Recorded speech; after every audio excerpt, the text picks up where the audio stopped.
विमोक्ष्यान्तिमिरन्दस्य ज्ञानाञ्जनाशलाखाया चक्षुरुन्मिलितं येन तस्मै श्रीगुरवे नमः।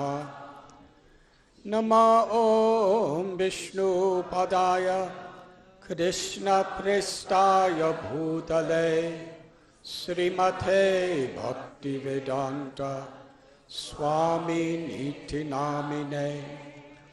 नमस्ते सरस्वती देवे गौरवाणी प्रचारिणे निर्विशेषा शून्यवादी पाश्चात्यदेशधारिणे। वंशकल्पतरुभ्यश्च कृपासिन्धुभ्य एव च पतितानां पावनेभ्यो वैष्णवेभ्यो नमो नमः। श्रीकृष्ण चैतन्य प्रभु नित्यानंद श्री अद्वैता गदाधर श्रीवासदि गौर भक्तवृंद। हरे Krishna Krishna Krishna Hare Hare Hare Ram Ram Ram Hare Hare.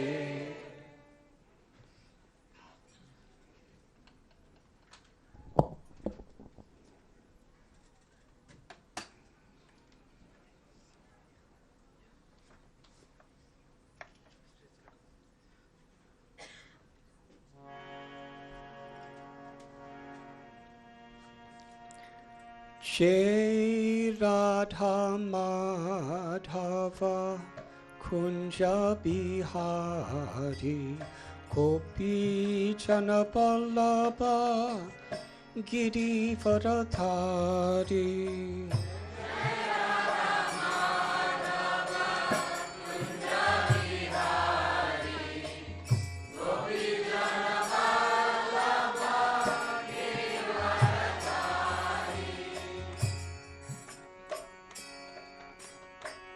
Jai Radha Madhava Kunja Bihari Gopi Jana Vallabha Girivardhari.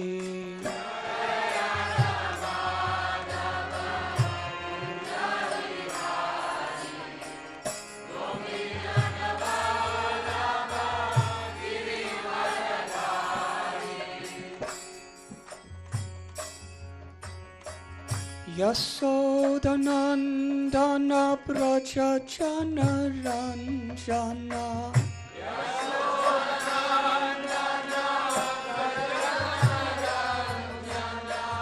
Yasodhanandana Braja Jana Ranjana.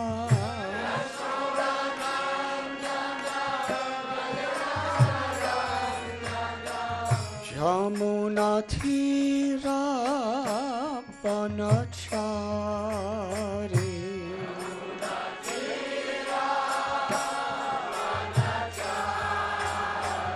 Yamuna Thira Vanachari.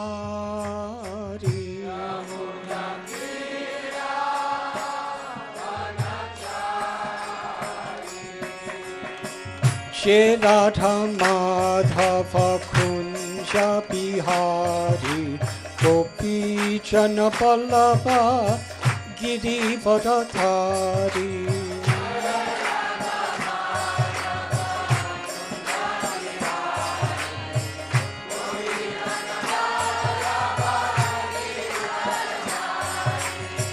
Yasodhanandana Braja Jana Ranjana.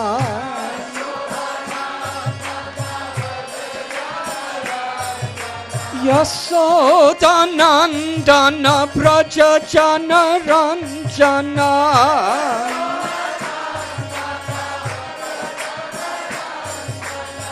Jamuna Thira Vanachari.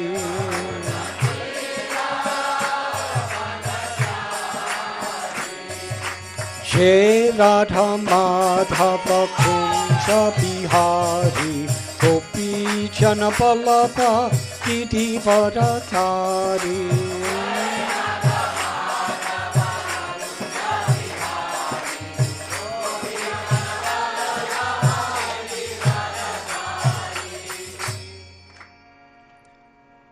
Hare Krishna, Hare Krishna, Krishna Krishna, Hare Hare,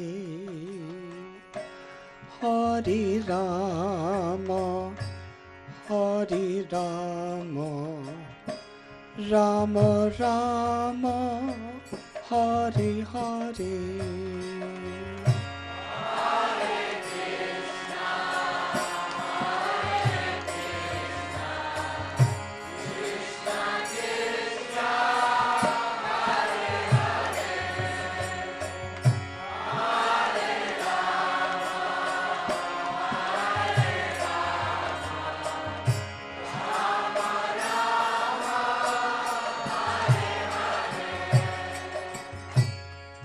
Hare Krishna, Hare Krishna, Krishna Krishna, Hare Hare, Hare Rama, Hare Rama, Rama Rama, Hare Hare.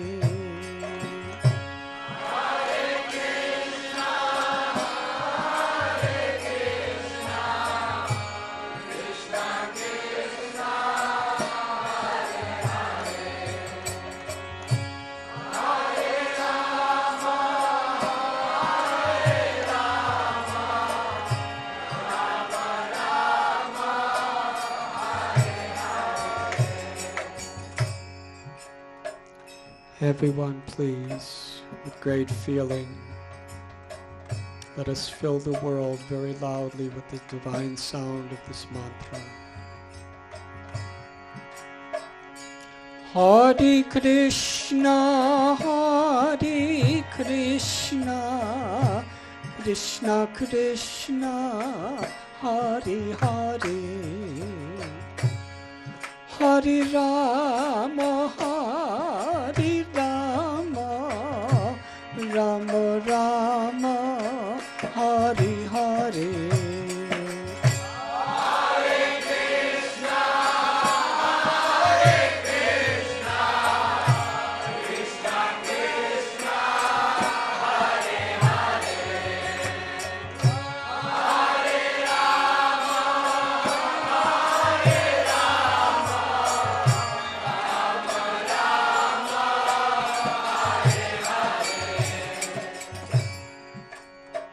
One more time, everyone together, please.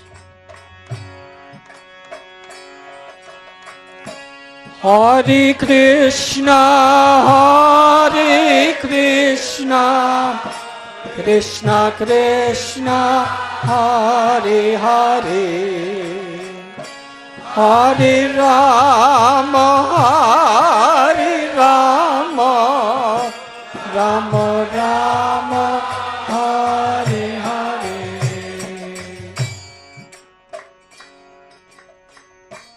Hare Krishna, Hare Krishna, Krishna Krishna, Hare Hare, Hare Rama, Hare Rama, Rama Rama, Hare Hare.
besides all the other holiness of this day, today is Birbhajaram Prabhu's birthday.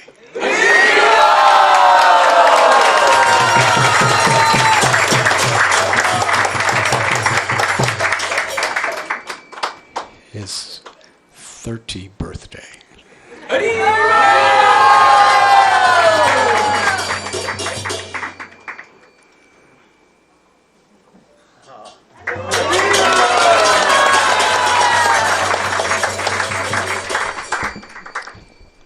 Let us all thank him for his wonderful service and devotion to our whole community by invoking auspicious blessings upon him by loudly chanting Hari Bol.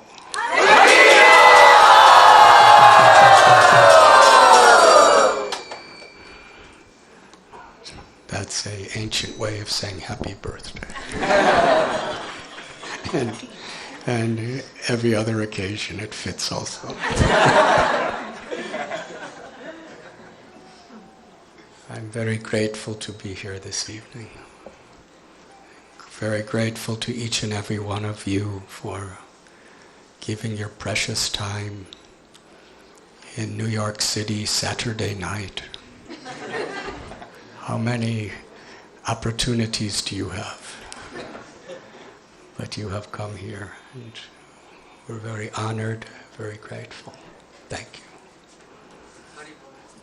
Special gratitude to all of those special personalities who performed this drama for us.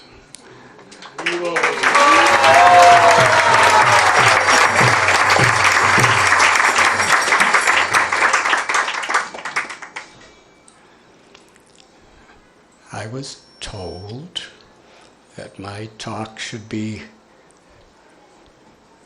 wherever the drama left off.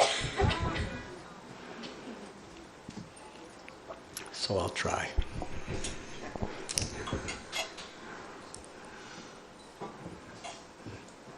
There is an analogy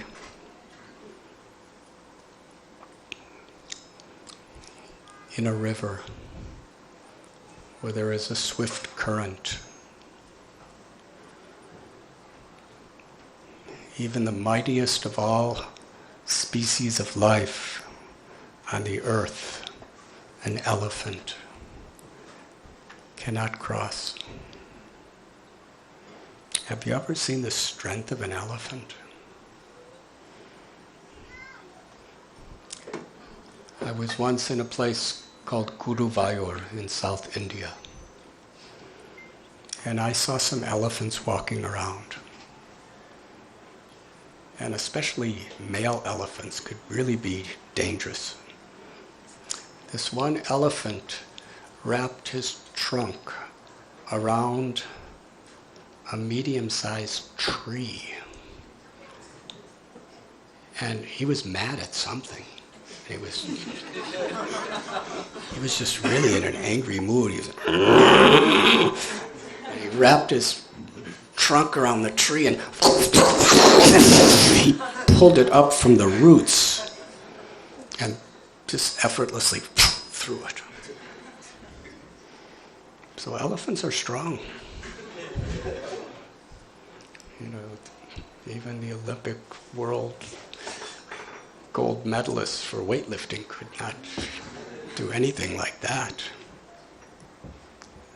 Every particular person in this world has a unique ability.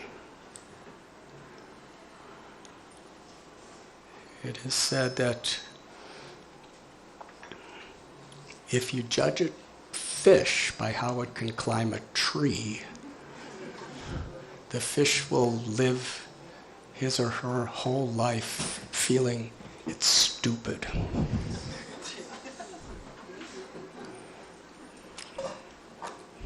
Every human being has unique, special qualities, as does every species of life.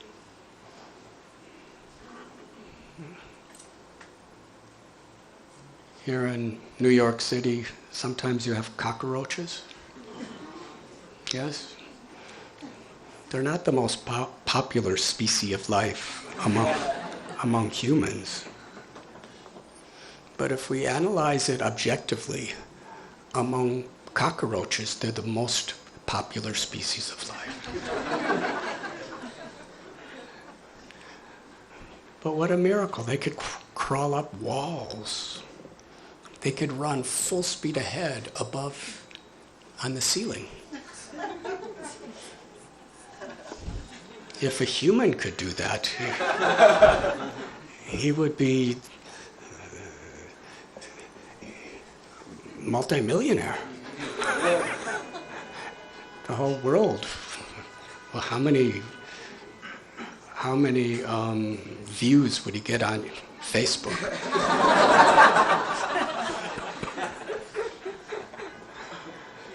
But we can't do that. But an insect could do it effortlessly. So we all have our special strengths and weaknesses, and we're all unique. So the elephant is the strongest mammal on earth. But when he tries to cross the current of a rushing river, he's washed away.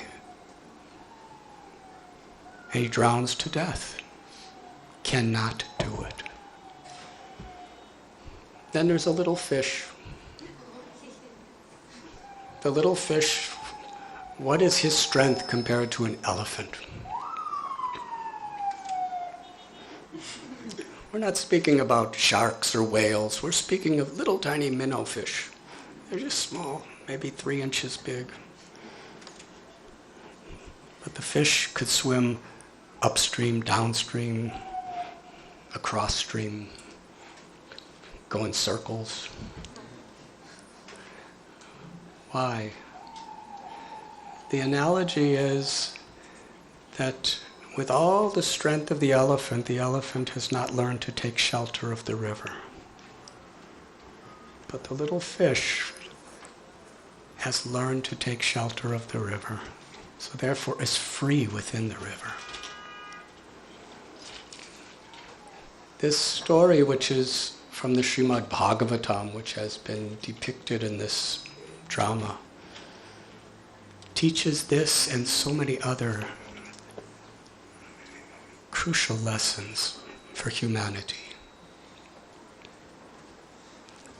Hiranyakashipu was a kind of like a human, but more powerful than many, many elephants, because he had yogic power, supernatural powers, from performing such serious practice that he actually tapped into astral subtle energies that empowered him, where he could conquer anything or anyone. And he did. He conquered all directions. He had mass wealth, empire.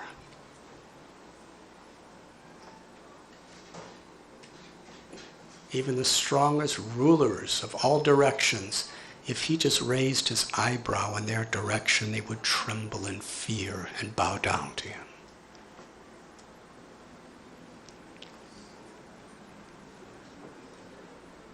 But he was a tyrant.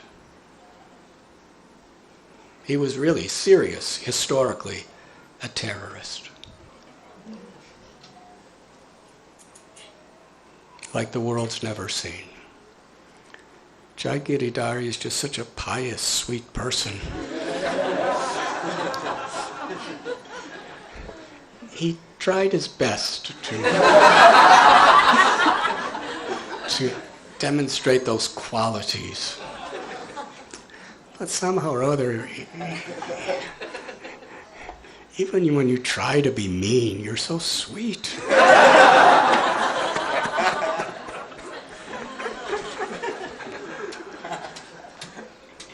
Hiranyakashipu, he hated, despised anything he could not control.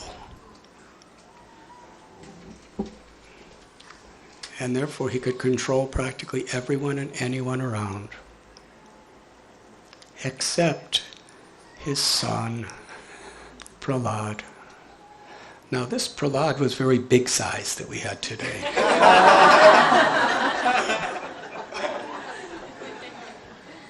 The historical Prahlad in the Srimad Bhagavatam was hardly 5 years old. He was a small child. He didn't have physical strength. He didn't have technological intelligence. He had something more powerful than all of that. Innocence. He was totally innocent. And his innocence, he was everyone's well-wisher. And it's really incredible. Nothing could take that away from him. That's really strength. No matter Hiranyakashipu, one day he took little Prahlad on his lap. Because even the meanest, most cruel, vicious murderers like Hiranyakashipu, they still have affection for their son. But in this case, why? It's not because Prahlad was Prahlad. It's because Prahlad, in his mind, Hiranyakashipu, was mine. He's going to be what I want him to be. So he smelled his son's head and tears came from his eyes. And he said, Prahlad, what is the best of all knowledge that you have learned in your school? And little Prahlad was always respectful, always humble, always gentle. He just loved everyone. But he was fearless because he was truly a well-wisher. And he had confidence in his true eternal spiritual nature and his connection to Vishnu or Krishna. So little Prahlad, with a very sweet, high, innocent voice, replied, Tat sadhu manye suravarya dehinam. My dear Father, those who identify themselves with this temporary body and mind, those who forget their true nature as an eternal soul, a part of God,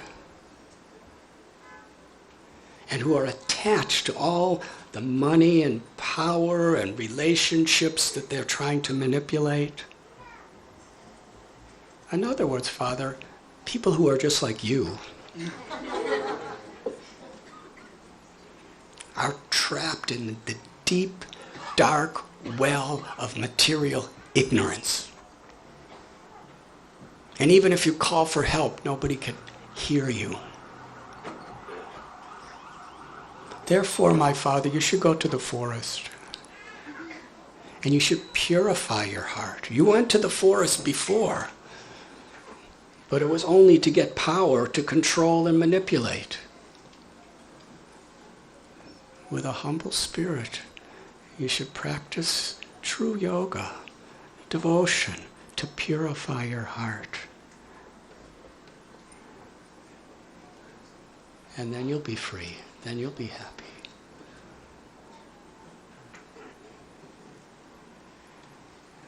When Hiranyakashipu heard that, he laughed. It was just too much for him. He said to the teachers of the school, Sanda Amarka, my son has been polluted by our enemies. He's been brainwashed. Teach him what I want him to know. So he went to school.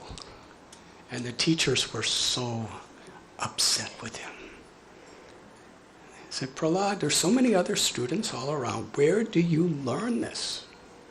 Nobody else talks like this. Nobody else says anything like this. Nobody else thinks like this. And you're only 5 years old. You never leave your mother and father's little palace. And your friends, they're all just like us.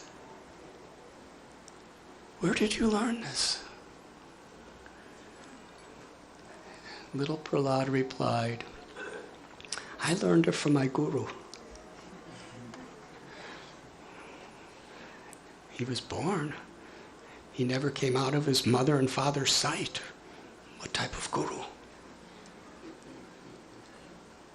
Prahlad said, what I learned is only a person who is covered by the illusory energy of the Supreme has such an ego, ahankar, that we think in terms of this is my friend and this is my enemy. I cannot think this way.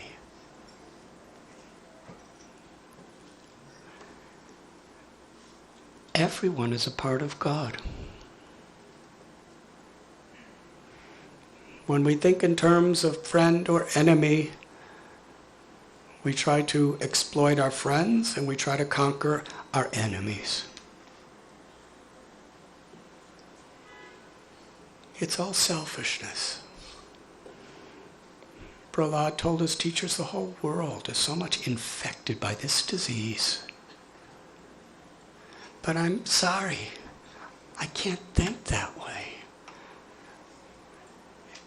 I see my beloved Lord in every heart and in everything.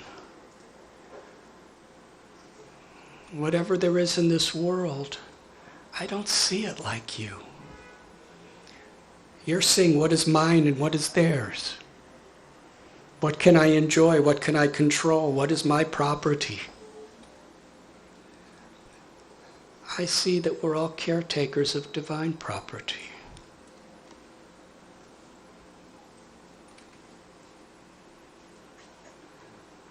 All the land, all the countries, all the resources. If we're proprietors, we actually have control. But whether we're like my father, Hiranyakashipu, or whether we're a little ant, whatever we have, we're going to lose by the power of time. And our beloved Lord, who's the supreme source of everything that exists,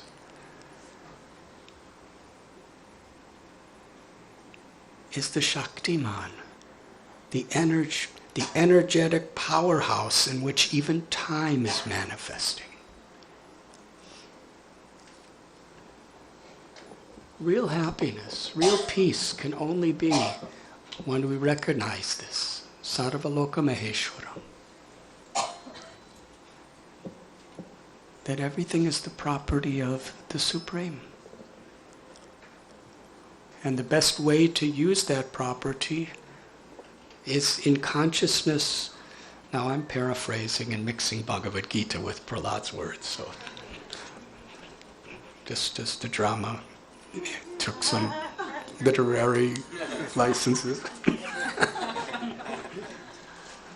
Bhagavad Gita tells Sarva Yoni Shukonteya Murtiya Sambhavanti Athasam Brahma Mahajoni Raham Bija Pratapita.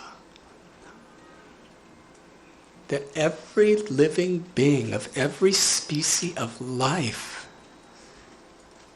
is born of nature.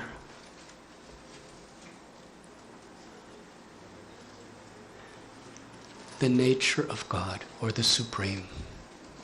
And therefore the Supreme Truth is the father and mother of every living being.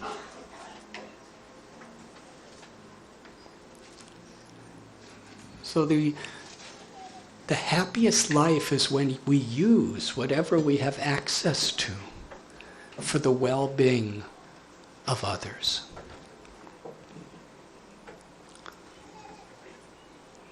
Atapum birdvijastreshtas varna shrama vibhagashashvanustutasya dharmasya samsiddhir haritoshanam. Whatever our occupation, whatever our status in life, whoever we are, the perfection of life, the real happiness of the heart, to go beyond birth and death, is when we tap into the natural prem or love of the soul.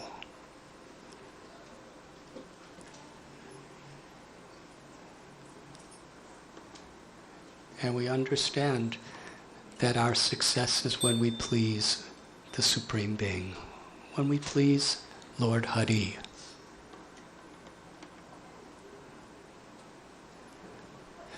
Therefore, whatever you teach me, it just doesn't connect to my heart. It's all Maya, illusion. The teachers were insulted. They were screaming at Prahlad ferociously. They picked up a stick and said, if nothing else works, we must beat you, punish you. And they showed him that stick. They were screaming. And little Prahlad just was quiet, respectful, humble. So they put him back in the classes, and he seemed to be the best student. They were so proud. The teachers wanted to get good credits. So they brought Prahlad with all very good report card, we may say. And the mother was so proud. She dressed him up very nicely and bathed him and put fragrant perfumes on him. And he just let her do whatever she wanted and brought to father. And Hiranyakashipu had already heard all these good reports. And he brought Prahlad on his lap again and embraced him and said, Prahlad, you've been in school and I've been hearing so many nice reports about you. Please tell me, what is the best subject of knowledge that you've learned? Sravanam Kirtanam Vishnu. Sravana Kirtana Smarana Bhadana. The 9 processes of devotional service, beginning with hearing and chanting about the Lord, remembering the Lord, offering prayers to the Lord, serving the Lord, being the servant of the Lord, making friends with the Lord, worshiping the Lord, surrendering your heart to the Lord. This is the best thing that I've learned. Hiranyakashipu, where did you learn this? Hiranyakashipu turned to the teachers. You have become my enemies. You must be punished. You have deceived me. You have taught my son to take the side of my worst enemy, God, and those who follow. The teacher said, don't you blame us. We are Brahmins. We never taught him any of these things. We don't know where he's learned. All we know, nobody's taught him these things. Somehow or other, he spontaneously thinks like this. Hiranyakashipu now was really angry. He turned to Prahlad, where did you learn these things?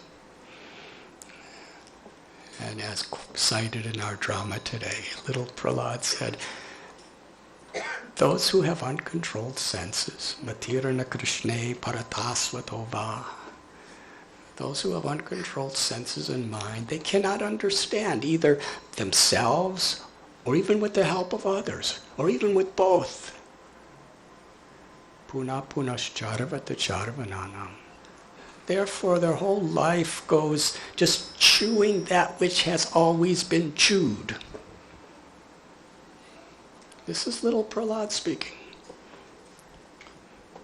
Puna punascharvata charvananam means all these material gratifications we're trying to get.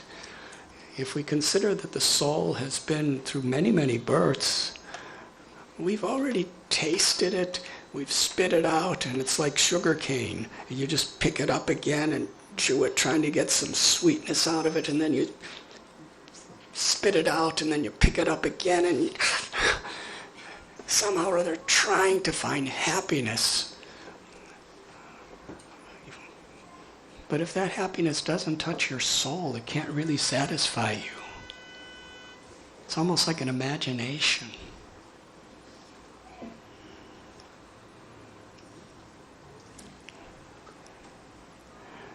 Then he told his father that people like you, who are trying to find happiness and peace and meaning and not knowing what the goal of life is,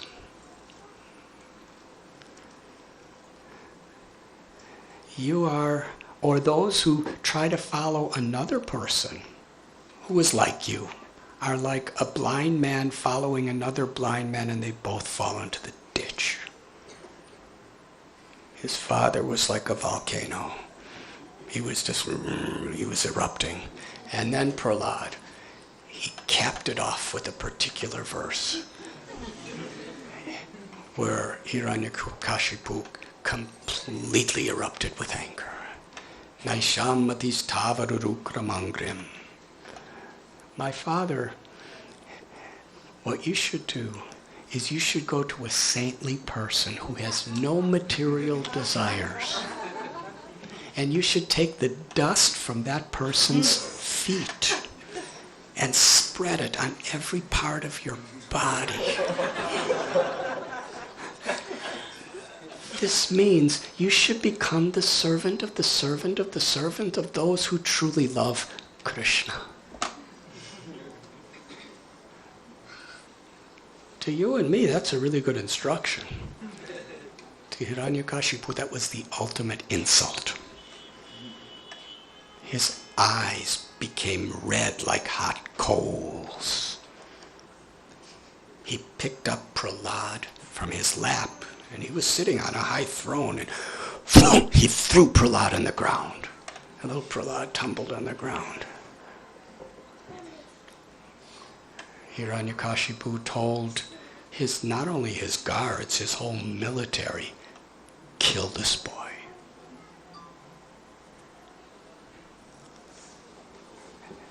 And they tried to kill him in so many ways.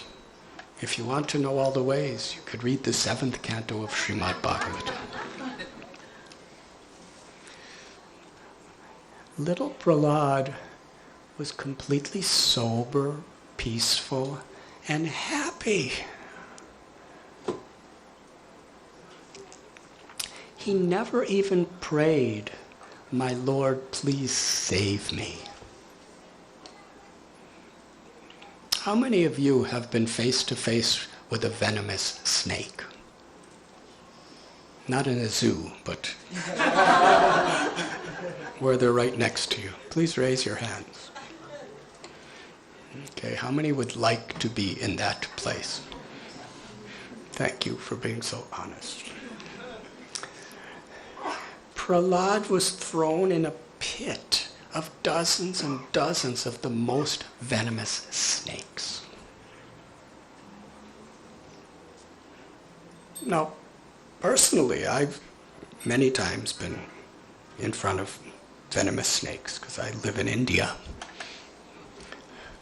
And, you know, when we see them, we remember Krishna. Usually much more seriously than if we don't.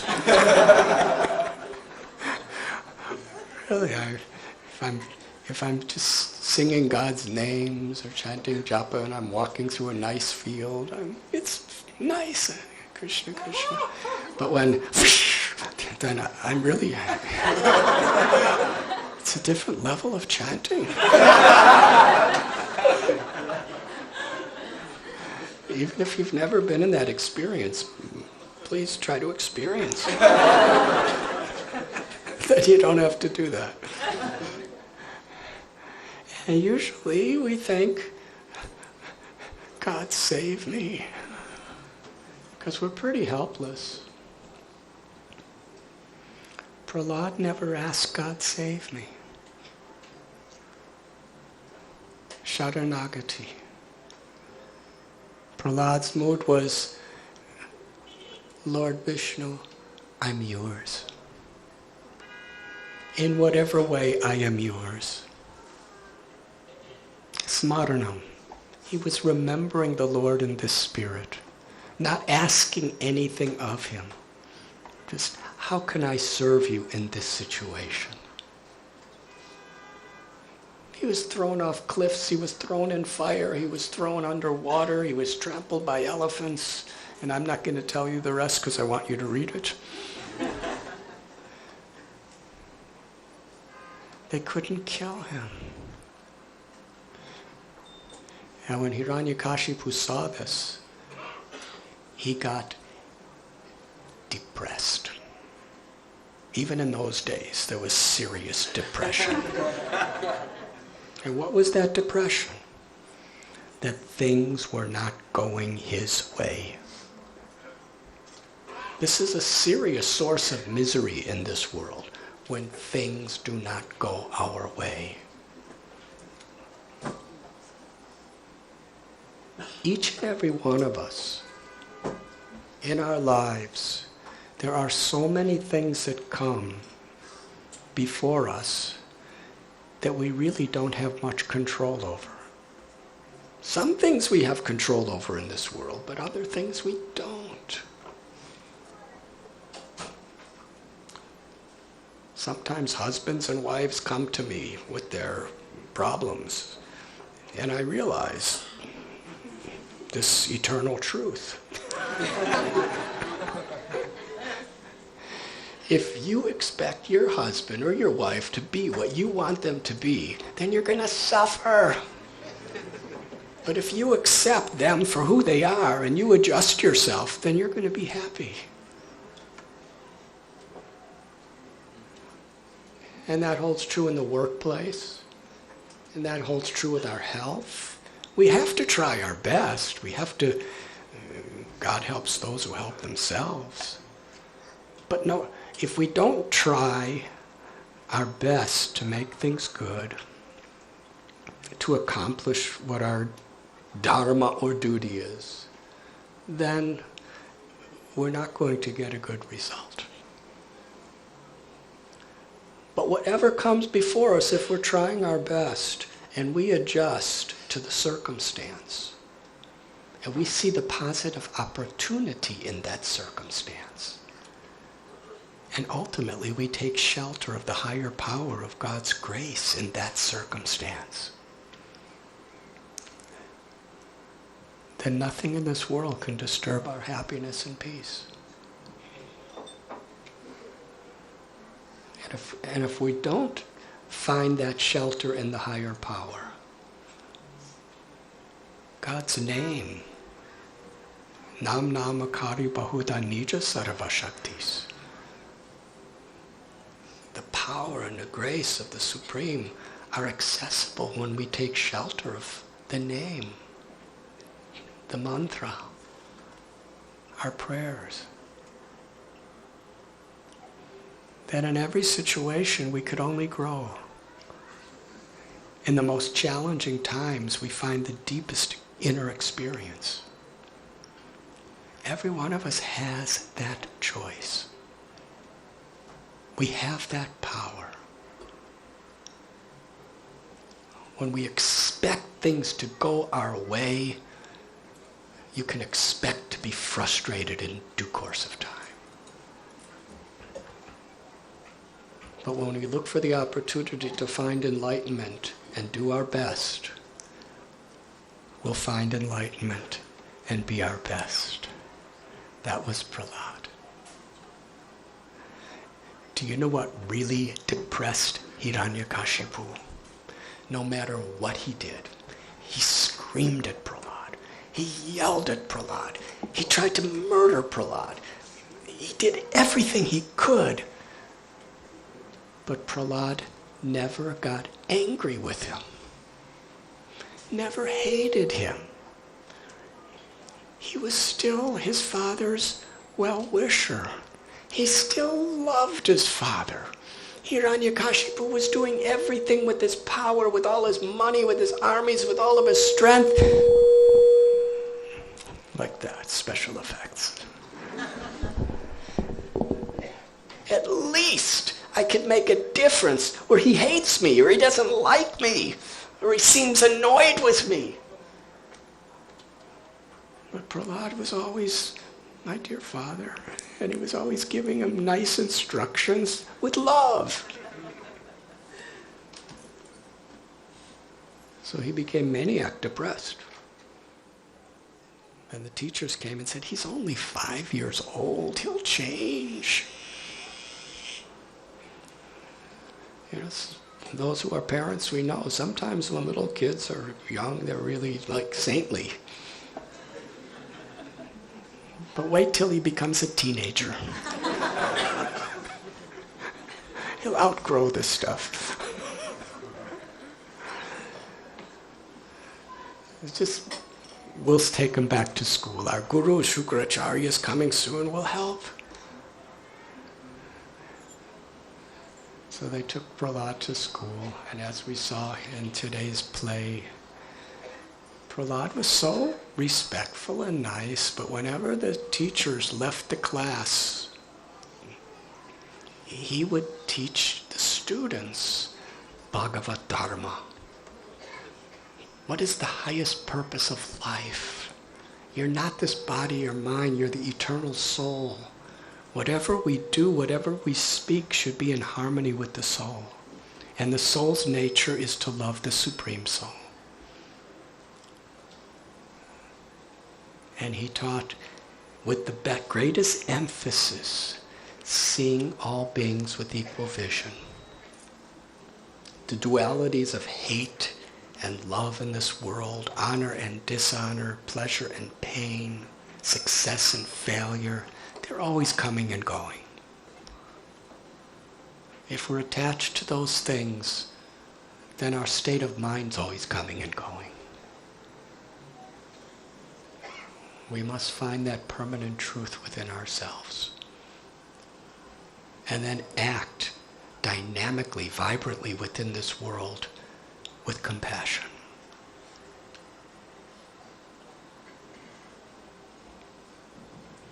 And he was an example.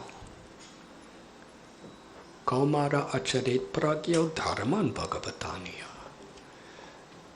The children said, we're all only 5 years old. It's time to play.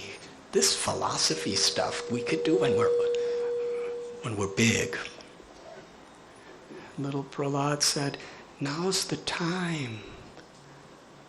Padam padam yadvi padam natesham, because we don't know what's going to happen next.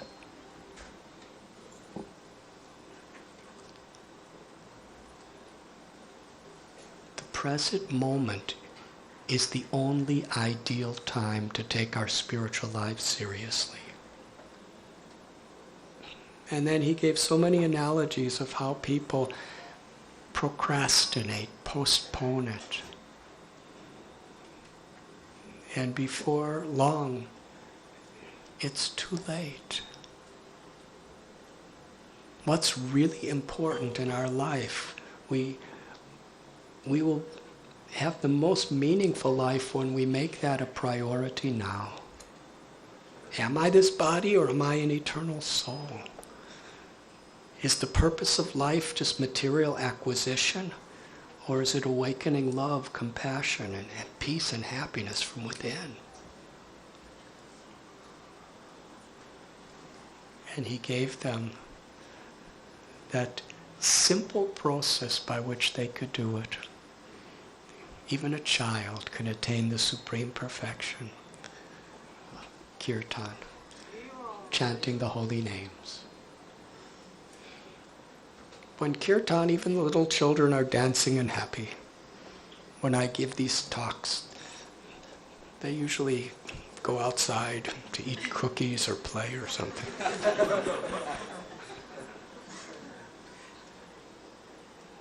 They trusted Prahlad so much. They said, where did you learn this from? And he explained how when he was in the womb of his mother, the great sage Narada Muni spoke. And it transformed his consciousness. The teachers were coming back to school. They saw all the children chanting and dancing in kirtan. This was too much. They dragged him back to his father and said, not only is he hopelessly corrupt, but he's already totally corrupted the entire school. They're all devotees of Vishnu. And as we saw in this beautiful drama, Hiranyakashipu then, he drew his sword. He said, I will sever your head today. You dare to say that there's a power beyond my own? Where do you get your strength to defy my rule? Little Prahlad, he didn't say it challenging. He had his hands folded, and he had his eyes with compassion and affection for his father. He said, my father, from the same place you get your strength, and the same place everyone gets their strength. All strength is coming from the same source. Janmadhyasya yataha. Everything is coming from that supreme source. Bhagavan, the Supreme Being. Hiranyakashipu screamed.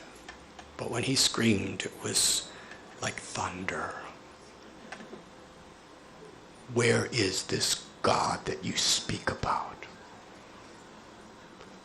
My father is everywhere. He's in everything. Is he in this pillar?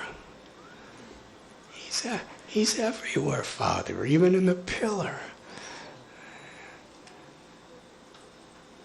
Shaky then took his fist. Hiranyakashipu smashed the pillar with his fist, drew his sword, and ran to sever the head of his own little well-wishing, beautiful, sweet, innocent child, Prahlad. But as he was charging at Prahlad with his massive sword, the pillar began to shake.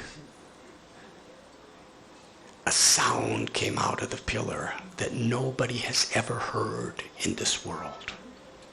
It was really tumultuous, but nobody knew where it was coming from. Hiranyakashipu was looking in all directions, and suddenly the pillar burst open, and the Supreme Personality of Godhead appeared from that pillar. In this form that's just behind. Half man, half lion. If Hiranyakashipu would have just seen that this person is really special and just said, okay, I accept. He would have, it wasn't too late. It's never too late. If we just make that choice. If Hiranyakashipu would have said, okay, now I understand that God is in the pillar, and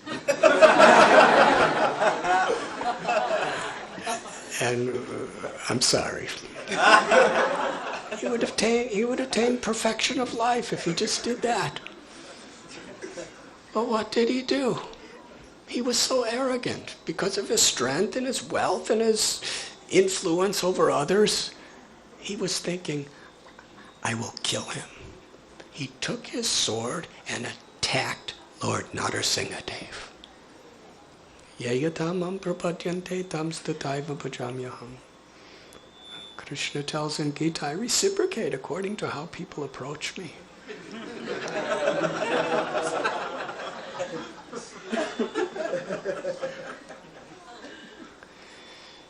In Ramayana, Lord Ram, he said, It is my vow. Anyone who even once with a sincere and humble heart says, my Lord, I am yours, I will give that person protection. I will give that person my own self for the rest of eternity. Even if Ravana, who stole my wife, who's been a tyrant and a killer, even if he were to accept, I would give him shelter forever.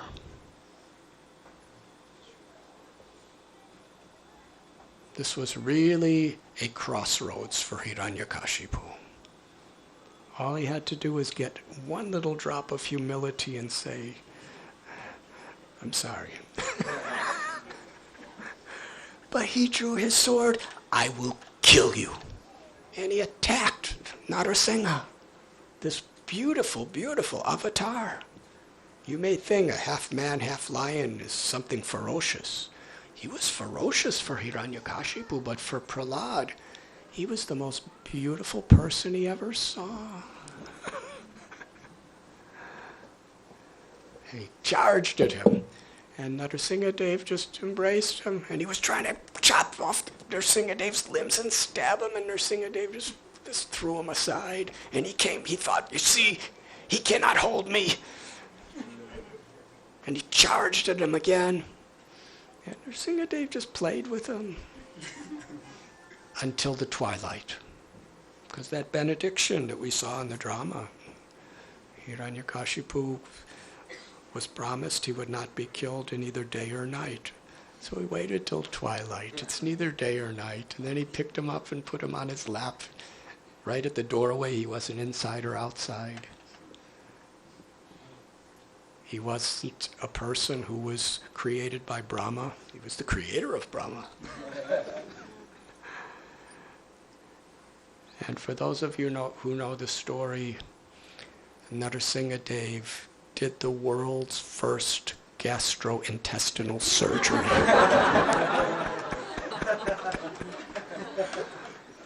Because we have a Bhaktivedanta hospital, so I sometimes see in terms of what's around me. In fact, in our hospital for many years, right on the wall in front of every surgical table, we have that photo of Narasimhadev and Hiranyakashipu. And people are just in their anesthesia and they look up.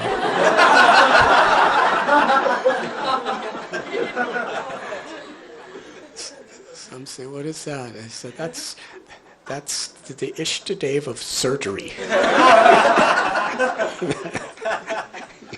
It's the original surgeon.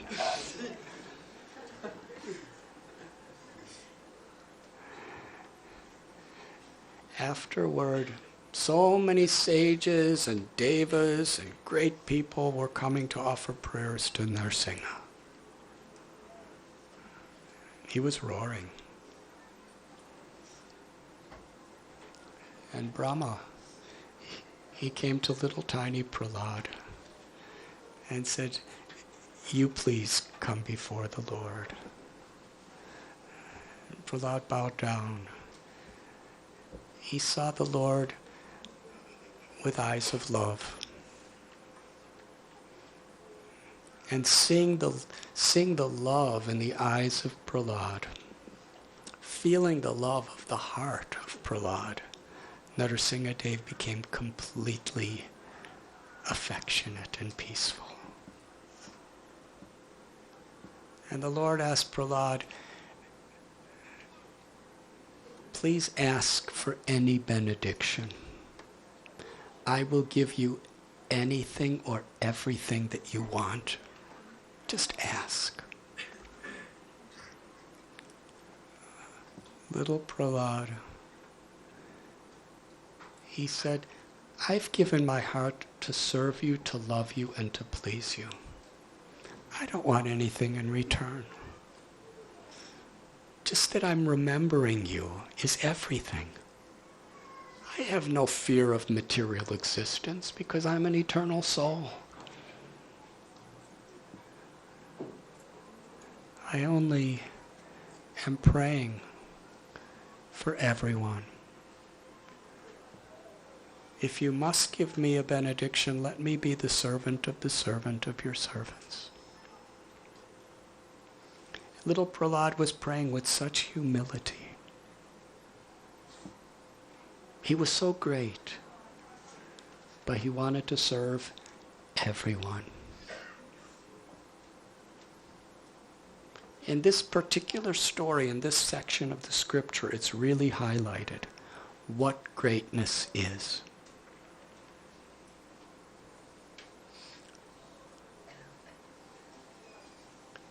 If we think we're great, we're not great. If we somehow or other allow other people to think we're great, we're not great at all. If we understand we're greater than the great because we're connected to the Supreme Great, then we're great. When you stand in front of the ocean, do you feel very big? What to speak if you drop from a plane in the middle of the ocean? In the presence of greatness, we feel ourselves very small. Little Prahlad felt himself very small, but in feeling small, he took shelter of the great, and therefore he had all the power of the great. But if we feel ourselves great, all we have is what we have. And it's not much. And it's not even ours. And it's going to be taken away.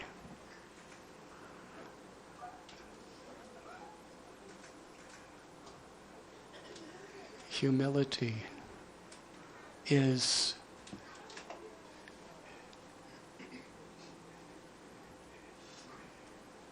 preliminary to any true spiritual progress. And this is universal in every great spiritual tradition. The meek and the humble shall inherit the earth, Lord Jesus said.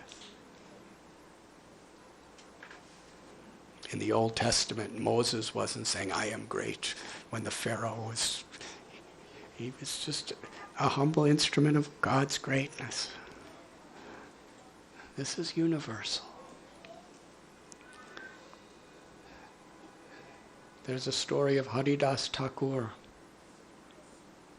He was just a simple person.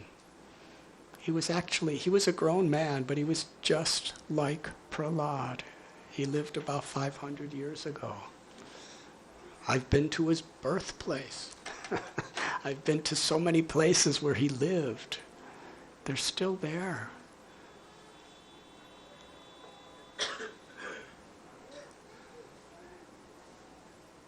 Even when people came to kill him and beat him and torture him, he was always praying for their welfare. And he was always protected. Nobody could break his spirit of being a well-wisher. That's greatness. When people make you hate, when people make you vengeful, then they've defeated you spiritually. But when we maintain the real values of the integrity of our souls, forgiveness, compassion, seeing the disease. We hate the disease, but we love the diseased. Because they're our brothers and sisters. They're just forgetful. That's greatness.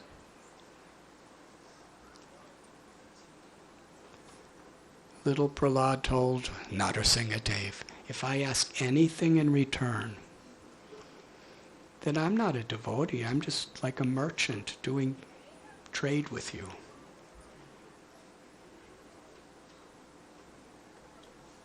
I just want to be the servant of all your servants.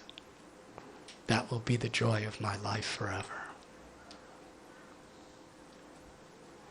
And if you really want to give me something, give me this.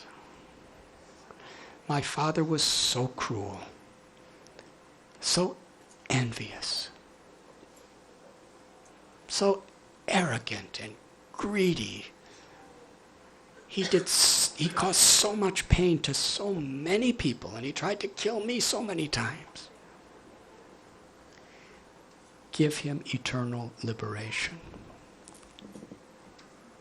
Let him be with you. When he said that, even Narasimhadev became emotional. He said, because you're his son, I've already given him liberation. He's eternally, spiritually free. He's liberated. And not only that, but 21 generations of all your relatives, I'll give them all liberation. Because of your love.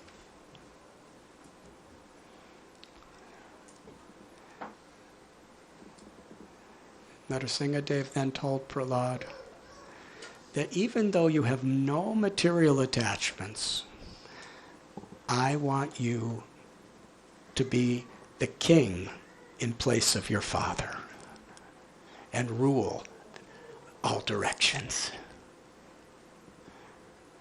And Prahlad was the king. And he grew up to be an adult in everything. But how did he rule? Like a father takes care of all children. Every tree, every plant, every animal, every bird, every type of human being, whatever their religion, whatever their race, whatever their sex, whatever their economic status, he was there, willing to give his life to serve. Because he didn't see anyone as friend and enemy. He saw everyone as God's children. And that's the way he ruled. He ruled not as a ruler, as a servant.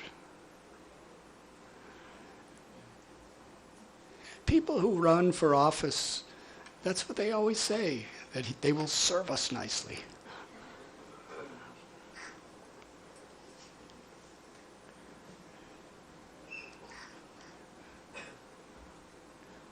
But that's our responsibility. Whether we're parents, friends, in business and politics, whatever it is. Through our devotion, through our meditation, through our chanting God's names, to tap into that love of our heart and express it in whatever we do. And that was little Prahlad.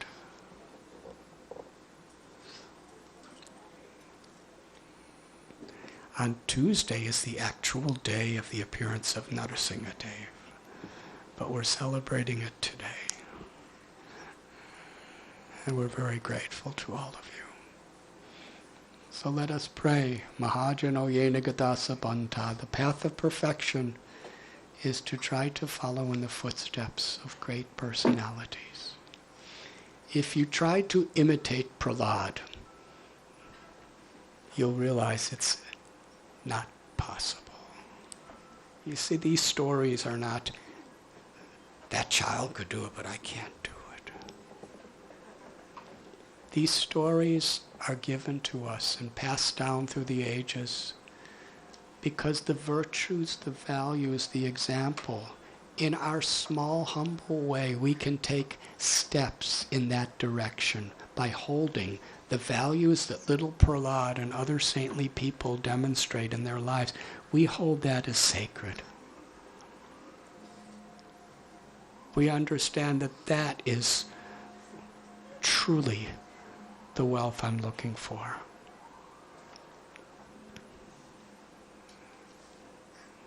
And in this way, we could truly be happy, and we could truly make others happy. Kirtan. is to tap into that divine grace and to share it with each other and the world. Thank you very much.